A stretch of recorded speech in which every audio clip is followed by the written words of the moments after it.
Hello my dear students. आज की इस लेक्चर में हम लोग क्या पढ़ने वाले हैं? आज की इस लेक्चर में हम लोग पढ़ने वाले हैं क्लास 10 केमिस्ट्री सब्जेक्ट का ऑब्जेक्टिव क्वेश्चन करेंगे। केमिस्ट्री में एक चैप्टर्स आता है अम्ल क्षारक एवं लवण। उसमें एक टॉपिक पढ़ना है हम लोग को, दैनिक जीवन में पीएच का महत्व।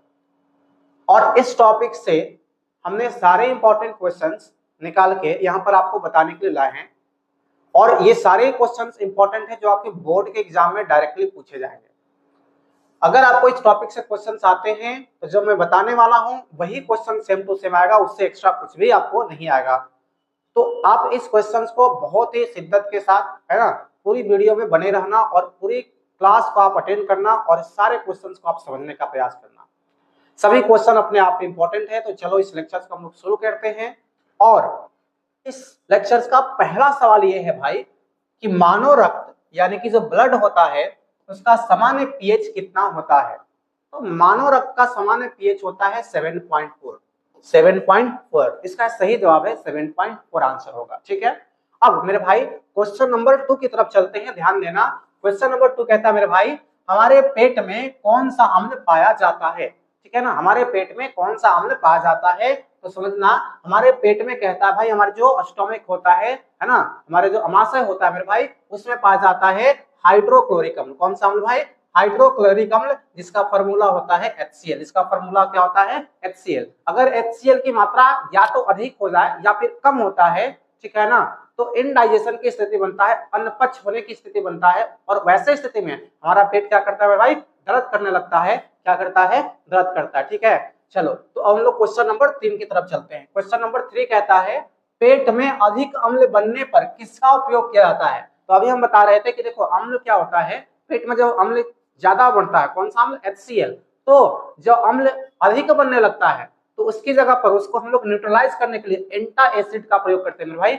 एंटा एसिड का, एंटा एसिड क्या होता है? जो अम्ल को क्या कर दे? उदासीन करता है, उसको एंटा एसिड कहते हैं। मतलब एंटा एसिड सर क्या होगा? तो एंटा एसिड होता है सर बेस यानी क्षारक। एंटा एसिड क्या होता है सर? बेस होता है, क्षारक होता है। ठीक है मेरे भाई, एंटा एसिड का मतलब है कि एक पदार्थ जो अम्ल को उदासीन कर देता है, अम्ल को उदासीन कर देता है। तो इसका सही जवाब क्या हो जाएगा? एंटा एसिड। जैसे देखो पेट जब दर्द करता है, हम लोग कभी ज्यादा खा लेते हैं तो उसमें पेट दर्द करने लगता है। ठीक है, तो पेट दर्द करता है तो हम लोग इनो का यूज करते हैं, इनो पीते हैं। और इनो में क्या होता है मेरे भाई? मैग्नीशियम हाइड्रोक्साइड होता है, जिसको मिल्क ऑफ मैग्नीशिया भी कहा जाता है। मिल्क ऑफ मैग्नीशिया भी कहा जाता है। इसमें मैग्नीशियम हाइड्रोक्साइड का यूज करते हैं। और मैग्नीशियम हाइड्रोक्साइड क्या होता है मेरे भाई? एक एंटा एसिड होता है। क्या होता है? एंटा एसिड होता है। ठीक है, तो चलो अब हम लोग चलते हैं क्वेश्चन नंबर 4 की तरफ।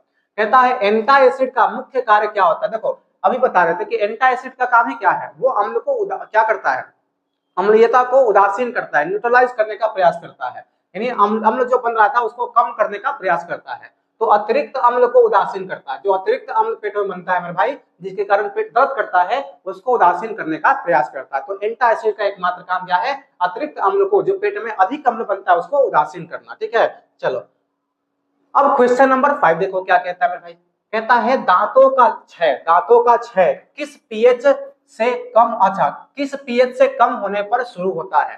दांतों का क्षय किस पीएच से कम होने पर, है ना, शुरू होता है? मतलब दांत जब नष्ट होता है तो कब होता है? तो पीएच वैल्यू देखो, जब पीएच वैल्यू दांत का 5.5 से, ठीक है, कम होने लगता है, 5.5 से कम होने लगता है तो दांत नष्ट होने लगता है, दांत सड़ने लगता है, दांत का क्षय होना शुरू होता है। तो इसका सही जवाब क्या हो जाएगा? सी नंबर। 5.5 से जब कम होगा तब ऐसा होता है। ठीक है, चलो तो अब चलते हैं क्वेश्चन नंबर 6 की तरफ। समझ में आ रहा है बात मेरे भाई? ठीक है ना, अगर समझ में आ रहा है तो वीडियो को लाइक जरूर कर देना और साथ साथ हमारे चैनल को सब्सक्राइब कर लो, ताकि ऐसा ही वीडियो आपको मिलते रहे जो एक्स्ट्रा एग्जाम के लिए बहुत इंपॉर्टेंट क्वेश्चन हमारे, है ना, इस चैनल पे आपको मिलेंगे।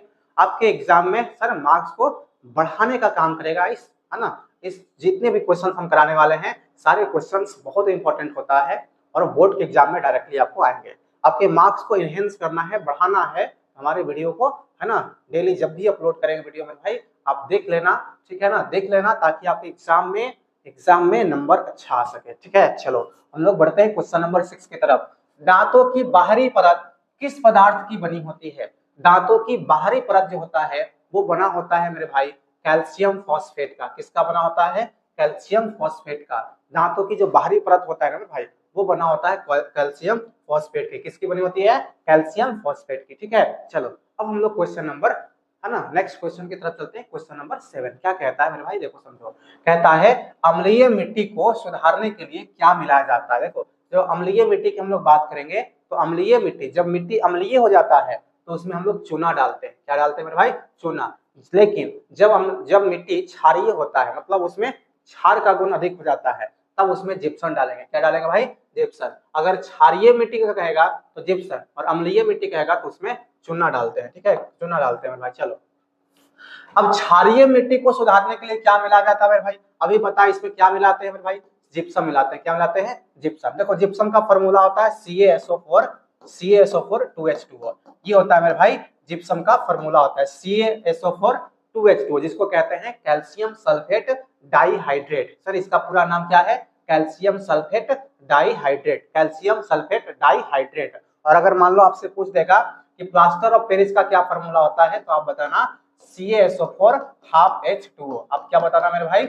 CaSO4 हाफ H2O, ये प्लास्टर ऑफ पेरिस का फॉर्मूला होता है। ठीक है, चलो मेरे भाई आगे चलते हैं, नेक्स्ट क्वेश्चन पे चलते हैं मेरे भाई। कहता है मधुमक्खी के डंक में कौन सा अम्ल होता है? मधुमक्खी के अम्ल में कौन सा, मधुमक्खी के डंक में कौन सा अम्ल होता है ना? मेरे भाई पूछ रहा है आपसे कि मधुमक्खी का जो डंक होता है, तो उसमें आपको बताया है मेरे भाई फॉर्मिक अम्ल होता है। कौन सा अम्ल होता है? फॉर्मिक अम्ल होता है भाई। मधुमक्खी के डंक में फॉर्मिक अम्ल पाया जाता है। ठीक है ना, जैसे ही मधुमक्खी हम लोग को डसता है, ठीक है ना, तो वहां पर क्या होता है, वो सूजन होने लगता है, फूलने लगता है, और वो अपना क्या करता है, फॉर्मिक अम्ल छोड़ जाता है, जिससे कारण क्या होता है, हमारे हाथों में जलन या फिर दर्द शुरू हो जाता है। ठीक है, जलन या दर्द, और उसको दूर करने के लिए हम लोग वहां पर बेकिंग सोडा लगाते हैं। क्या लगाते हैं मेरे भाई? Baking soda, NaHCO3, baking soda ये लगाते हैं वहां पर, ताकि क्या कर सके, उसको अम्ल को, जो फॉर्मिक अम्ल है उसको दूर कर सके, उसको उदासीन कर सके। क्या लगाते हैं मेरे भाई? Sodium bicarbonate. देखो यहाँ इसका नाम क्या है? इसका नाम है बेकिंग सोडा। क्या नाम है? Baking soda. देखो सोडियम को हम लोग सामान्य तौर पर सोडा कह देते हैं। क्या कहते हैं? सोडा कह देते हैं सर, सोडियम को सोडा कह देते हैं। और ये देखो HCO3, इसको कहते हैं बाइकार्बोनेट, इसको बोलते हैं बाइकार्बोनेट, बाइकार्बोनेट। तो ऐसे कहना कि बाई है और यहाँ पर क्या है, सोडा है, तो बाई का मतलब कहते ना बेकिंग। क्या कहते ना? बेकिंग। ठीक है, और यहाँ सोडा है तो कहना बेकिंग सोडा। तो बेकिंग सोडा हो गया, सोडियम से सोडा हो गया, और ये बाई से बेकिंग हो गया, तो बेकिंग सोडा। और बेकिंग सोडा का फॉर्मूला बताना NaHCO3 होता है। ठीक है मेरे भाई, चलो अब समझ में आ गया होगा। क्वेश्चन नंबर 10 की तरफ चलते हैं। कहता है मधुमक्खी के डंक की जलन को कम करने के लिए क्या यूज करते हैं मेरे भाई? तो देखो बेकिंग सोडा यूज करते हैं, NaHCO3 बेकिंग सोडा का इस्तेमाल करते हैं। ठीक है, चलो नेक्स्ट क्वेश्चन की तरफ चलते हैं। क्वेश्चन नंबर 11 है मेरे भाई। ये सारे प्रश्न बहुत इंपॉर्टेंट है जो आपको एग्जाम में आएंगे सर। ठीक है ना, अगर इस टॉपिक से क्वेश्चन पूछता है तो इसी में से क्वेश्चन आएगा, इससे एक्स्ट्रा एक भी नहीं आएगा मेरे भाई। सारे क्वेश्चन जो इंपॉर्टेंट होते हैं, इसमें बहुत मेहनत लगता है। ठीक है ना, बहुत सालों का स्टडी होता है, तब जाकर के सारे क्वेश्चन निकल के आते हैं मेरे भाई। तो ध्यान रखना है ना, बहुत मेहनत लगती है क्वेश्चन को सेलेक्ट करने में, फिर है ना बनाने में। ठीक है ना, बहुत मेहनत लगती है मेरे भाई। तो कम से कम है ना, अगर आपको अच्छा लग रहा है तो इस वीडियो को लाइक कर दीजिए सर, है ना, और चैनल को सब्सक्राइब जरूर कर लीजिए। और अगर आपको लगता है कि नहीं कुछ इन्फॉर्मेशन ढंग का है, अच्छा सा है, कुछ काम की है, तो अपने दोस्तों के साथ भी शेयर कीजिए, ताकि उनको भी बेनिफिट मिल सके, आपके साथ साथ उनका भी एग्जाम में नंबर अच्छे आ सके मेरे भाई। चलो क्वेश्चन नंबर अब 11 की तरफ हम लोग चलते हैं। ठीक है ना, तो क्वेश्चन नंबर 11 कहता है पौधों की अच्छी वृद्धि किस पर निर्भर करती है? पौधों की अच्छी वृद्धि किस पर निर्भर करती है? तो देखो मेरे भाई, पौधे की जो अच्छी वृद्धि होती है वो इस बात पर डिपेंड करता है कि उसका पीएच वैल्यू, पीएच मान संतुलित रहे। मिट्टी का पीएच मान संतुलित रहने पर आपका पौधे में जो वृद्धि होता है वो अच्छे से होती है, ढंग से होती है। ठीक है, तो अगर पीएच वैल्यू चेंज होता है मिट्टी का, तो पौधे की जो उपज है, पौधे की जो वृद्धि है, उस पर प्रभाव पड़ता है मेरे भाई। तो इसका सही आंसर हो जाएगा सी नंबर, मिट्टी के पीएच पर, मिट्टी के पीएच पर। ठीक है, चलो अब क्वेश्चन नंबर हम लोग चलते हैं मेरे भाई 12 की तरफ। क्वेश्चन नंबर 12 है, देखो क्या कहता है, जलीय जीवों के लिए किसका संतुलन आवश्यक है? जलीय जीवों के लिए किसका संतुलन आवश्यक है मेरे भाई? तो जलीय जीव जो होते हैं, एक्वेटिक लाइफ जिसको कहते हैं अंग्रेजी में, तो उसके लिए जल का पीएच मान, जल का पीएच मान संतुलित होना चाहिए, ठीक है ना, जल का पीएच मान संतुलित होना चाहिए सर, जल का पीएच मान संतुलित होना चाहिए, ठीक है, तब जाकर के जलीय जो जीव होते हैं उनका जीवन, ठीक है ना, उनका जीवन जो होता है वो संतुलित रह पाएगा सर। चलो क्वेश्चन नंबर 13 क्या कहता है मेरे भाई, पेट में HCl का मुख्य कार्य क्या होता है। देखो भाई कहता है कि पेट में जो HCl होता है, तो HCl का मुख्य कार्य होता है भोजन का पचाना, ठीक है, भोजन का पचाने में सहायता करना। अगर HCl है ना हमारा जो मांस है उसमें जठर रस होता है और वो क्या स्रावित करता है, तो हाइड्रोक्लोरिक अम्ल HCl जो है स्रावित करता है, और ये क्या करता है, भोजन को पचाने में काम करता है। अगर भोजन नहीं पच रहा है तो इसका मतलब क्या हुआ, जो जठर रस होता है वो अच्छे से HCl को नहीं बाहर निकाल रहा है सर, HCl अच्छे से प्रवाहित नहीं करता है, ठीक है ना, इसका ये मतलब हुआ। चलो तो इसका सही जवाब हो जाएगा भोजन को पचाने में सहायता करना, भोजन को पचाने में सहायता करना, ठीक है। अब नेक्स्ट क्वेश्चन है मेरे भाई, अगला क्वेश्चन है निम्नलिखित में कौन सा पदार्थ एंटा एसिड के रूप में प्रयुक्त होता है।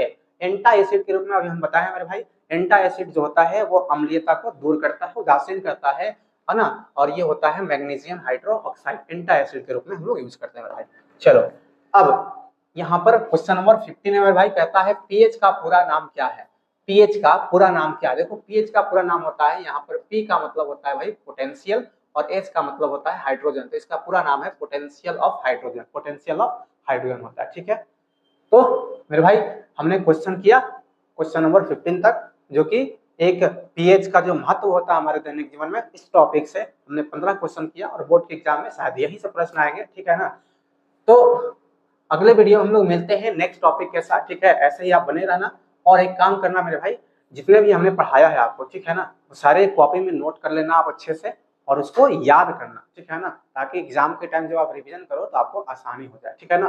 तो एक एक काम करना, वीडियो का आप जरूर देखना सर, और उसके बाद जो है पूरा कॉपी जो है नोट्स बना लेना सर, ठीक है। मिलते हैं अगले वीडियो में, तब तक के लिए जय हिंद जय भारत।